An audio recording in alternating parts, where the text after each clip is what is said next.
Há quase 2 anos de gestão, o prefeito Haddad da capital paulista tem deixado a cidade diferente. Um balanço dos 18 primeiros meses de mandato feito pela prefeitura revelou que Haddad investiu 3,7 bilhões de reais no município, mais do que a soma dos 2 últimos prefeitos, Serra e Kassab. Mas algumas das principais mudanças fizeram com que o povo reclamasse e caísse a popularidade do prefeito. De acordo com uma pesquisa feita pelo Datafolha, 49% dos eleitores consideram a gestão de Haddad ruim ou péssima. No início de 2013, apenas 14% o consideravam ruim. O que acontece em São Paulo é que o nosso modelo chegou num ponto de colapso. Por quê? Porque nós demoramos 30 anos para começar a mudar o modelo.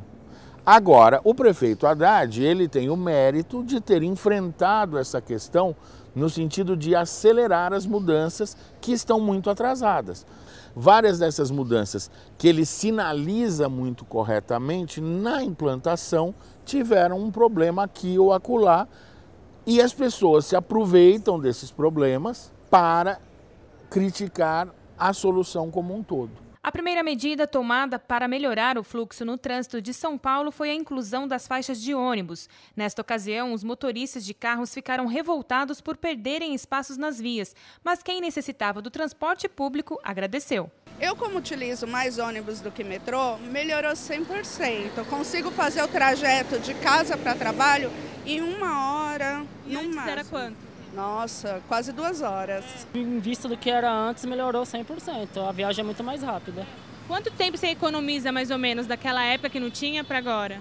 Economiza uns 40 minutos. Bastante coisa. Bastante. O superintendente de planejamento da CET, Companhia de Engenharia de Tráfego, que participou dessa implantação, explica a necessidade dessas faixas exclusivas. De imediato, o que a gente conseguiu de resultado? Os usuários do transporte coletivo, que são atendidos por essas vias onde o transporte foi priorizado, ganharam em média, isso nós medimos, em cerca de 19 minutos por viagem. Ou seja, cada usuário do ônibus que é atendido pela faixa exclusiva ganhou 4 horas por semana de tempo.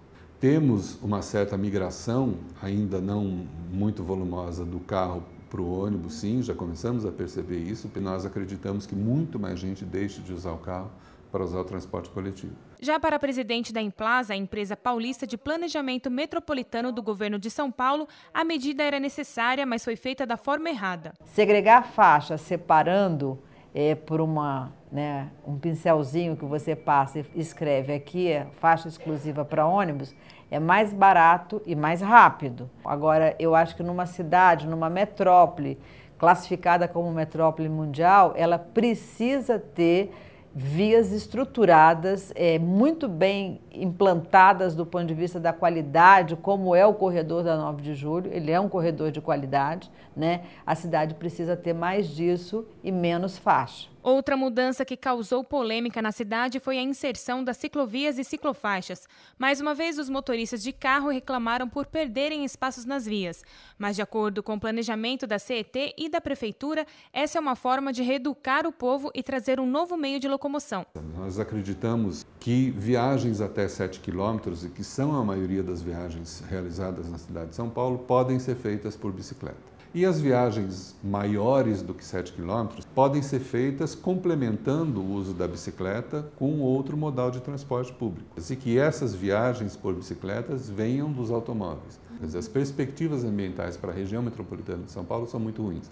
Se a gente não fizer nada, nós temos a possibilidade de cenários muito ruins ambientais para São Paulo. Já para a Implaza, essa medida não serve para a grande massa da população e sim apenas para os jovens. Então as nossas ciclofaixas são muito pobres, também é uma política de pincel, né, e tinta. Eu fico imaginando, para um jovem tudo bem subir o espigão da Paulista, descer o espigão da Paulista e chegar no centro, mas para o trabalhador, ou mesmo uma pessoa da minha idade, para circular, achar que ciclofaixa é meio de locomoção cotidiano para as pessoas, eu não concordo com essa posição. Por outro lado, a prefeitura peca no sentido de que ela, não comunica adequadamente os seus projetos, não discute adequadamente com a população esses projetos, sobretudo com a população que vai ser afetada. Não é elegante, para dizer o mínimo, e não é razoável um dia eu acordar e ter uma faixa na porta da minha casa e ninguém me avisou. Ou seja, então você tem uma solução adequada, às vezes com um processo inadequado. Para quem tem usado as ciclovias, a medida foi boa e trouxe diversos benefícios. Eu uso pelo menos 2 vezes por semana. Eu acho muito bom porque, além de ajudar a se exercitar e tal, também você não precisa ficar dependendo só dos outros meios de transporte, tipo ônibus, metrô, que às vezes está lotado. Eu acho, para mim, pelo menos é bem útil. Porque eu costumava fazer esse trajeto que eu faço de fazer de ônibus, né? E agora eu acabo fazendo de bicicleta, que é de graça, e acabo chegando até mais rápido que o ônibus, muitas vezes. Desde julho deste ano, as principais vias da capital paulista tiveram sua velocidade reduzida. Essa medida ainda tem causado desconforto entre os motoristas.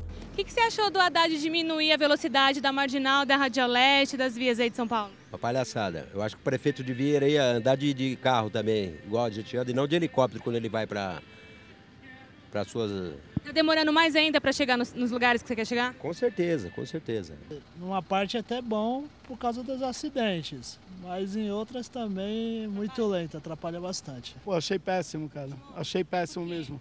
O trânsito já era infernal, entendeu? Agora com 50 por hora tá pior ainda. Dados revelados pela CET mostraram que no primeiro mês após a diminuição da velocidade das marginais, houve uma queda de 36% de acidentes com vítimas. Nós já conseguimos que mais de 140 pessoas deixassem de morrer.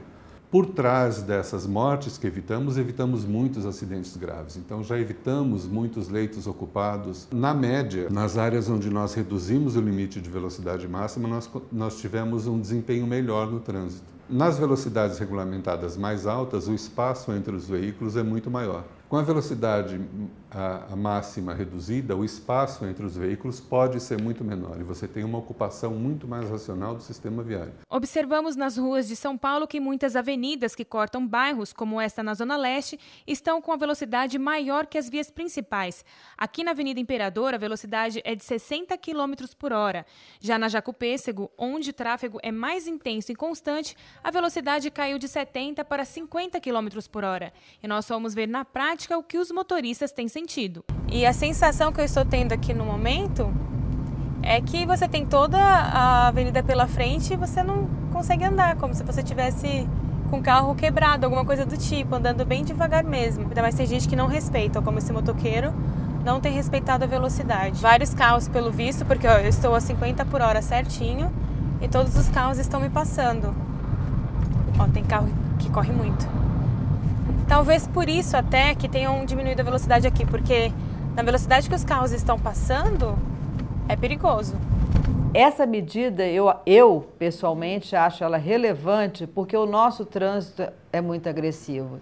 Então eu acho que ela é uma medida educativa, culturalmente educativa, para que a gente tenha mais civilidade no trânsito, né? Paulatinamente as pessoas vão percebendo que algumas soluções, como eu disse, são de modelo de desenvolvimento urbano, elas são necessárias, elas independem do partido X ou Y, do prefeito A ou B, e as pessoas percebem que isso funciona, as pessoas se acalmam. É assim no mundo inteiro, vai ser assim em São Paulo.